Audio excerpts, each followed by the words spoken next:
So Elizabeth Warren has completed her mission of sabotaging Bernie Sanders in this race.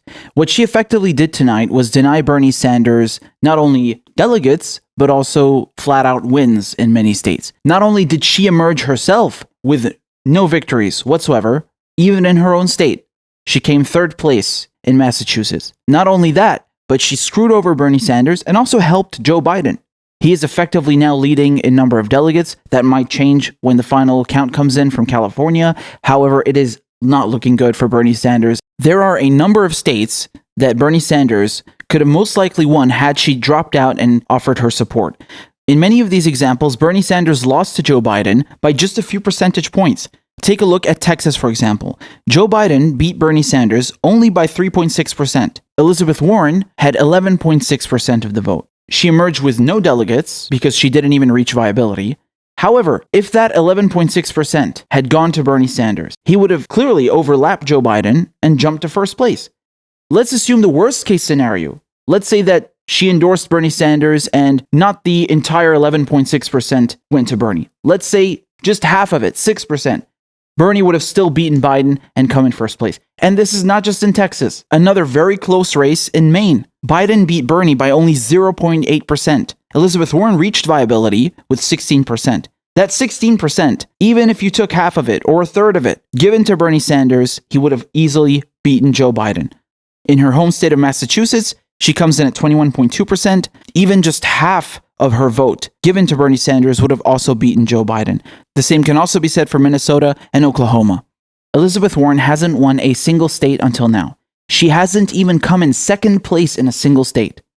All she has done is come in third place, fourth place, or fifth place in all 4 early primary states and all 14 states on Super Tuesday. She has effectively zero path to the nomination, but she stayed in the race nonetheless to make sure that Bernie Sanders would be denied a flat-out victory today. When you look at the moderate wing of the party, all of them dropped out to get behind Joe Biden and make sure that they consolidate their votes and their power. And it worked.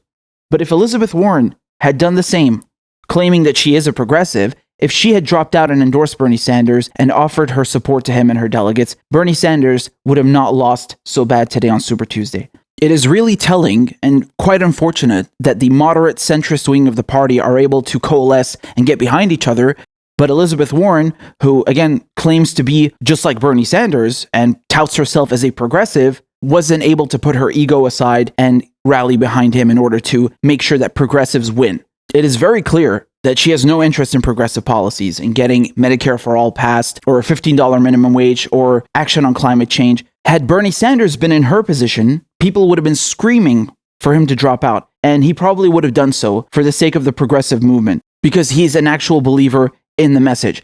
But Elizabeth Warren clearly has another agenda at heart here. Her agenda was to make sure that Bernie Sanders did not emerge victorious today. It is frankly mind-boggling that any one of her supporters could see a path to the nomination here and vouch for her staying in this race any longer. This is complete lunacy and delusion. Her intent is very clear. I'm going to get into the other reasons in another video about youth turnout and voter suppression, but staying in the race in order to fracture the vote and help Joe Biden hurt the progressive movement beyond imagination. She has effectively made it easier now for Bernie Sanders to be denied a nomination and lessened the chance of him emerging with a plurality. She effectively gifted the status of frontrunner to Joe Biden on a silver platter. Her unwillingness to rally behind Bernie Sanders, not just in 2016, but once again in 2020, is not going to be forgotten or forgiven by progressives. She has burned her bridges without a doubt. And what she did tonight is a million times worse than when she failed to endorse Bernie Sanders in 2016. We might not get another Bernie Sanders. We might not get another progressive champion who can build such an enormous grassroots movement. Maybe not for another 100 years. She made sure of that. The only thing that she has accomplished tonight is cripple the progressive movement and Bernie Sanders' chances of getting the nomination. Elizabeth Warren was given a second chance by many progressives at the beginning of this election cycle. People were willing to believe in her.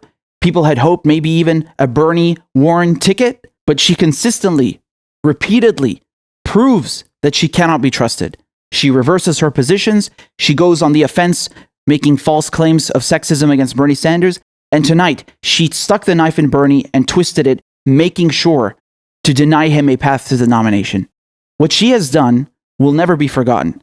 And if Joe Biden gets the nomination because of tonight, it will be another 4 years of Trump, and you have her to thank. We always knew that this moment would come. We always knew that the establishment would gang up on Bernie Sanders. And as we saw in the moderate wing, right before Super Tuesday, they all dropped out, got in line for Biden. But Elizabeth Warren was always a wolf in sheep's clothing. She tried to pull away voters. She tried to pull away progressives from Bernie Sanders. She tried to tout herself as an equivalent to him or offer herself as a better alternative. But the entire play was to remain in the game, to screw him over at the same time as the moderates on the biggest night of the entire primary. As we've suspected all along, Elizabeth Warren is the establishment.